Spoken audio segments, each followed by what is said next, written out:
Вы знали, что вы прямо сейчас можете использовать свою оперативную память в качестве дискового пространства, и она гораздо быстрее, чем SSD.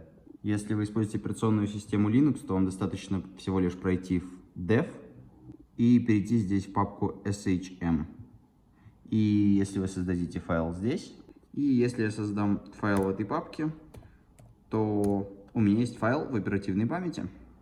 Ну а на операционной системе Windows вы можете обратиться к какой-то такой статье и посмотреть, что для Windows тоже есть очень много вот такого вот софта.